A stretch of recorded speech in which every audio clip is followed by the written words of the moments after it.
The Amazon rainforest is the planet's largest terrestrial carbon sink and a vital regulator of our climate. But deforestation rates are at an all-time high. And a crucial part of the Amazon's rates of deforestation today emerge from habitat fragmentation. Habitat fragmentation is caused by small patches of deforestation, such as small ranches, informal roads, and patches of land cleared for small-scale gold mining. Alone, these might seem insignificant, but added together, these activities could change the Amazon forever. Habitat fragmentation is so damaging because it leads to a decline in forest resilience. It divides habitats up into smaller fragments, and this decreases biodiversity, and at the same time increases tree loss and causes more forest fires. So while large-scale logging and farming tend to grab the news headlines, habitat fragmentation from small, deregulated activities tends to go unnoticed and is a crucial part of the story because they're so rampant. Key among them are selective logging, small-scale mining, and land grabbing, land grabbers and smugglers, and is happening right in the heart of the Amazon, often far from any formal state infrastructure, making it really hard to monitor and control. We're focusing on a specific region in Amazonia, at the border region between Peru, Bolivia and Brazil, where all of this is happening and causing particularly high rates of destruction. Our team will be mapping these incursion economies, getting to the root of how these small-scale extractive activities are connected. But we're also learning what drives people to destroy the forest. And this is really important because surprisingly little is known about the people behind these small-scale extractive activities.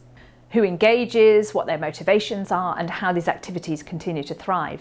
What's unique about this project is that, unlike other approaches, we don't label these people as villains. We want to provide the perspective and the voice of the people that engage in deforestation. We really need to understand what daily life is like for the people who are involved in incursion economies if we're to think about solutions. The Infocursions project has developed what we're terming a 3D project.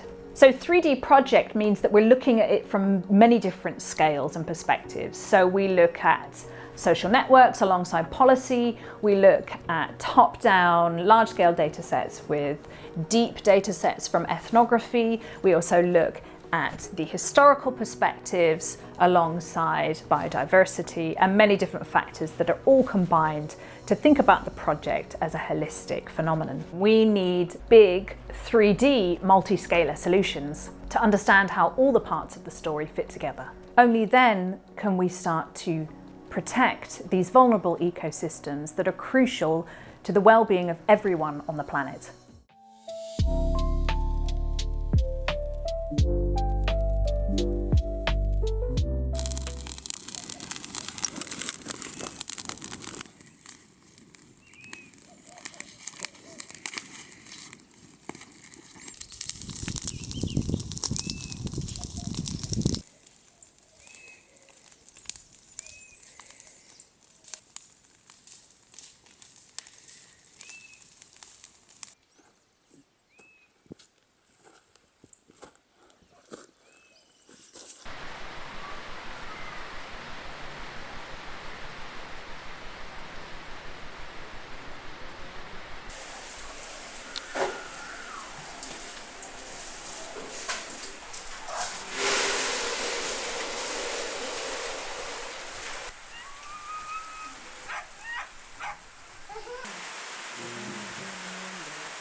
lì dormi mi so io ciao città palo.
Now, human males and females do have a strong tendency to live together in monogamous pairs, albeit for highly varied periods of time and with varying degrees of fidelity.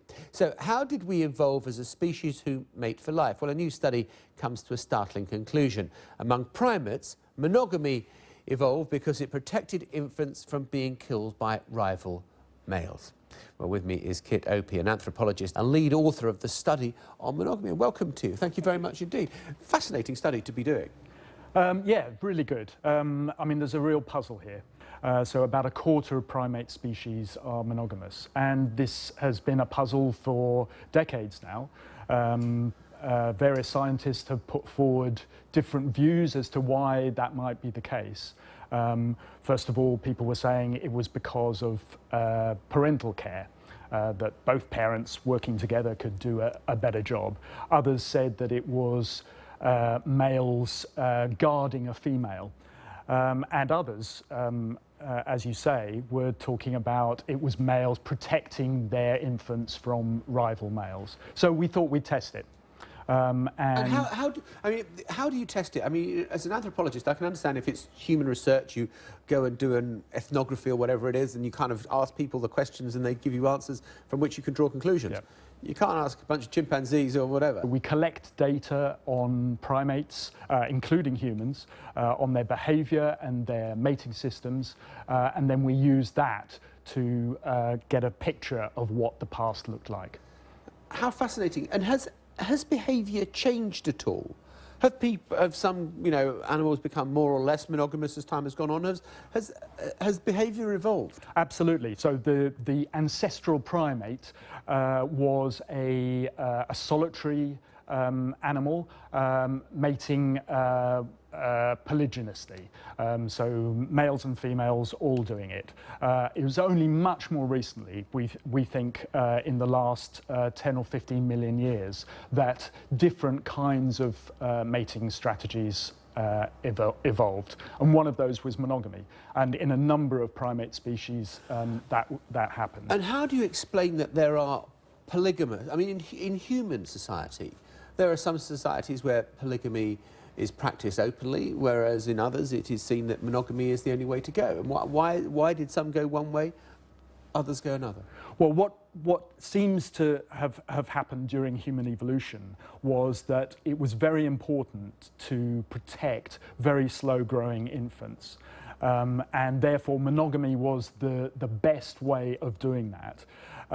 Since we have evolved culture and now humans can make choices about the way they live, yes, there are different ways of doing it. Kit, really fascinating to talk to you. What a fun job you've got. I kind of want to do a job swap with you. That would be brilliant. Interesting research. Thank you very much indeed for sharing it with us.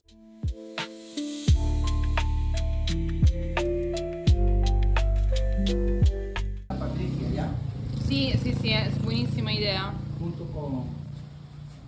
Ese sí había correntada y no habían volteado ahí. ¿Se habían volteado? ¿Quién?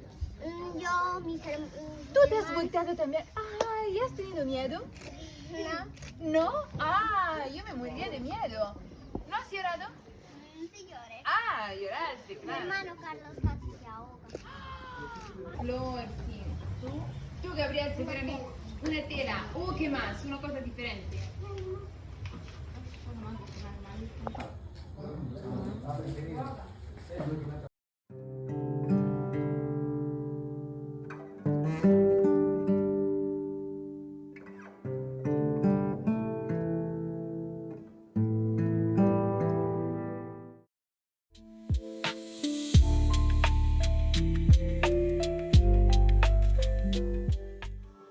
But our first dig leads us to a fascinating period of British history known as the Anarchy. Following the conquest of 1066, many of England's new Norman rulers built castles for protection from their new subjects and each other. Some of these structures remain impressive today, but if you look hard, you can also find the smaller homes that they lived in when travelling or hunting. Our investigation is taking place in what was once a medieval hunting park in South Gloucestershire, near a small village called Lower Hazel.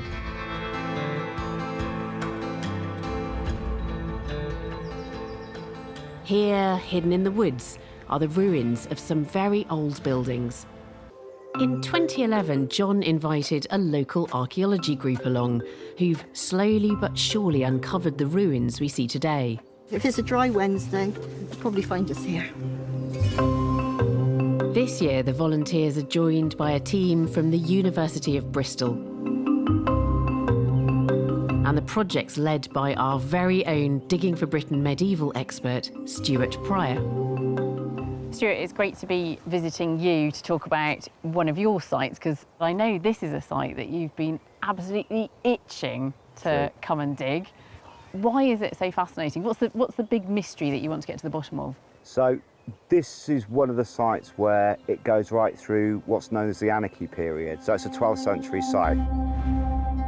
The Anarchy was a long, chaotic civil war that followed the death of King Henry I in 1135. His daughter Matilda was in line to succeed him as queen, but her cousin Stephen had other ideas. Empress Matilda and King Stephen are fighting over the English throne. And we know that in this period, there's 19 years of hell, literally, because you've got a continual battle going backwards and forwards across this country. And this is a perfect site for, one of those attacks from King Stephen's men. So prove it to me. Prove to me that we're looking at a site that was something that could have been important during this Anarchy period. Well, to start with, we'll go with the coins, right? So you've got Henry I, yeah. Okay? We've got a King Stephen coin, okay, and Henry II at the end there, halfpenny. So that's pre-Anarchy, post-Anarchy, and Stephen himself. Right in the middle of the Right Anarchy. in the middle, absolutely, yeah. So great. We've got Norman spur, prick spur, so just to prick the source of the side to make him go faster. So there are definitely Normans here with horses. Yep. Then you've got things like the butt of the spear. Yeah, so basically, no, it could be used for hunting, but it can also be used for warfare. The top and the bottom. Top and the bottom of the spear, yeah. And then we've got some arrowheads. Yeah. So this is a fairly early one, about 11th century, and then this goes into the sort of 13th century. So you've got objects which are suggesting to you that this was a high hunting status. lodge. It's a high status Norman hunting lodge, essentially. Yeah. While this collapsed wall hints at intentional demolition, it doesn't tell us how or why this happened. Was the building simply abandoned and falling into ruin, or was it destroyed during a siege? Do you think that it was attacked during the Anarchy? Yes, I do, and I'll tell you why. Because over the last few years, the volunteers have found two pieces of evidence that really convince me. They are these two impressive stone balls that I've got in my hand here. I'm convinced that these are trebuchet balls that were launched through the roof of the structure in the 12th century in that attack. And whereabouts on the site were these found? Actually in the Norman Hunting Lodge itself. Over yeah, there? over there. Yeah. And basically they were lobbed through the roof and sat there since the 12th century waiting to be discovered by our archaeologists. They've even got impact damage on them where they've actually hit the building. So you're convinced that those are weapons? Well, either that or a fancy paperweight from the 11th century or 12th century.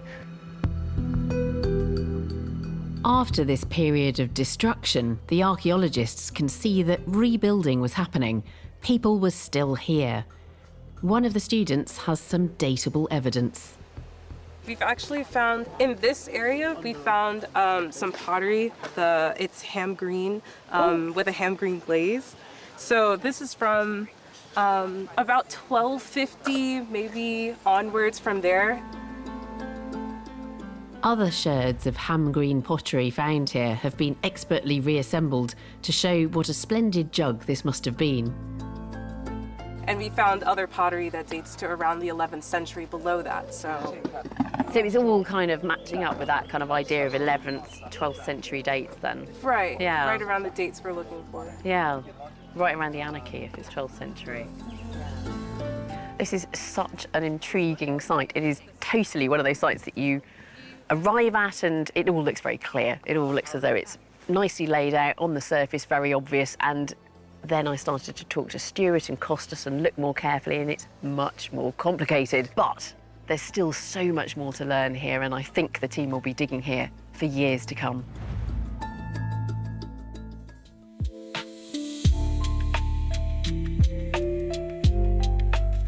Our project is into survivors' experiences of online facilitated child sexual abuse, and we really wanted to understand the qualitative lived experience, specifically of adults who had this happen to them when they were children, and what that's meant for how they navigate their life. There's a real lack of knowledge both about the extent to which this form of abuse is taking place, but also significantly the depth of harm and distress that it causes to the children and these children as they grow into adults. Fundamental for us was that the how we conduct research is as important as what it produces. We conducted interviews which were survivor-led and gave survivors the choice to navigate what they wanted to talk about. We employed a lived experience advisory panel of 5 people, specifically with experiences of online facilitated child sexual abuse, down to the very definitions we're using. How we're deploying terms like online facilitated were discussed in collaboration with survivors. We compiled art kits and sent them out. And with their art kit, they could create an A4 piece of artwork which communicated one message that they wanted to put out into the world.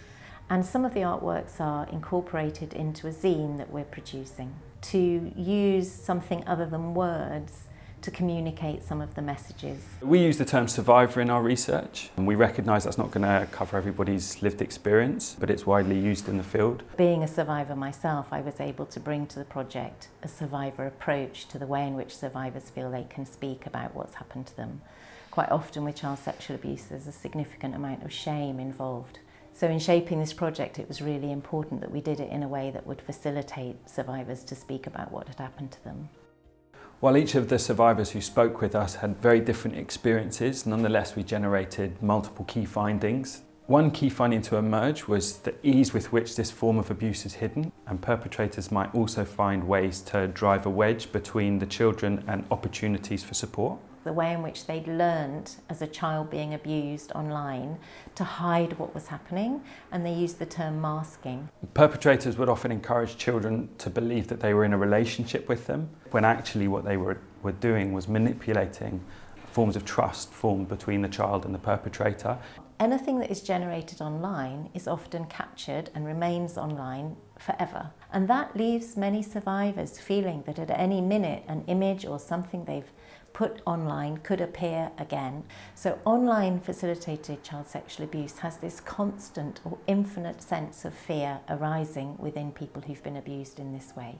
Another significant finding is that because that evidence exists, it then can become very possible to convict an abuser. Frequently this form of abuse is discovered rather than disclosed, and this is quite different from other forms of abuse which is often disclosed later in life. Online child sexual abuse is really misunderstood, the sense that you could just put your phone down and walk away, and why didn't you? And that comes with a whole load of judgment and that can create a lot of self-blame within the survivor. Another finding to emerge was the extent to which victim blaming still occurs with this form of abuse, with this term of self-generated imagery still having wide circulation among policy and practice groups. This gives the sense that it was the children themselves who were to blame for what happened to them, when actually it's clear from our research that they were manipulated by perpetrators and by adults abusing positions of trust into producing these types of images and videos. I think it's really important that we understand that abuse is absolutely terrible and leaves lifelong scars, leaves a huge amount of work for people to have to work with in themselves, in their own therapy and their recovery process. But it doesn't mean that their life is destroyed or ruined forever. In spite of the awful experiences those who participated in the research had gone through, there were many that found opportunities for hope, that there were ways of living well alongside the trauma that emerged following the abuse, and that it's often survivors themselves who are driving these forms of change and opportunities for coping well together.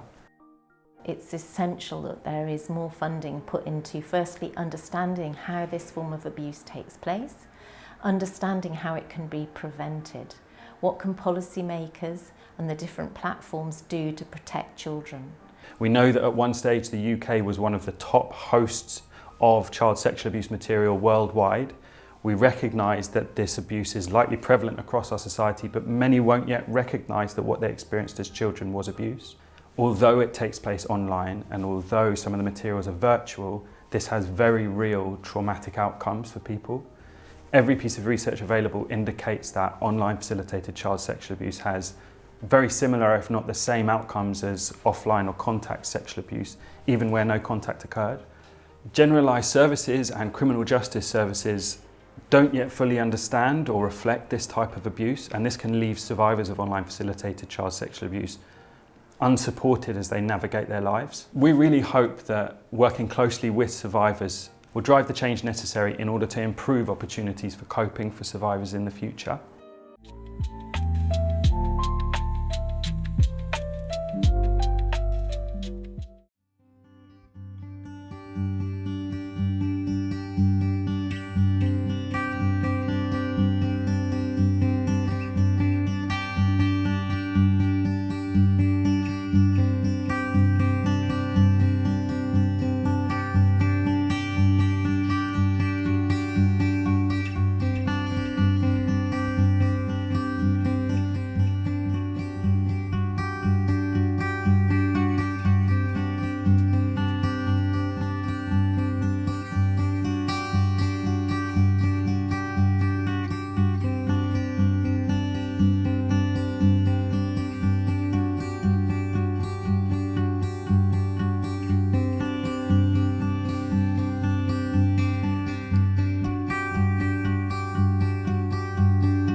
Of the land, the sea, the sky, the way that these things come alive with torrents of rain, the way that the rivers rage down and can sweep away homes and can cause such pain, and thinking about the utter disorientation that happens when you get these big climatic events which cause such devastation in local communities. And for me, it was a case of going away and then coming back and seeing this world which was at first almost unrecognizable, but then watching the process, the beautiful process in which people engaged in piecing their lives back together and reorientating themselves in their landscape and in relation to one another. Kinship and family was so central to that. It was so central to the ways that people were able to hold one another and to see their way kind of through the course of this process and kind of demonstrate almost before my eyes in real time what these buzzwords like resilience are trying to get at. It was only possible. So 6 months on, when we'd returned, we saw a lot of this unfolding along with a lot of pain, along with a lot of the kind of frustrations and hardship of what people were kind of going through. But we realized the value of the kind of the everyday and of kinship and of these kind of social relations in terms of that work. It's one thing to have the big money coming in from the agencies, from the international community. It's one thing to have the infrastructure and everything. All of this, of course, is essential when a country's on its knees, or there are little alternatives that are offered than the way that these things tend to happen. But in terms of the everyday, that was so essential as well.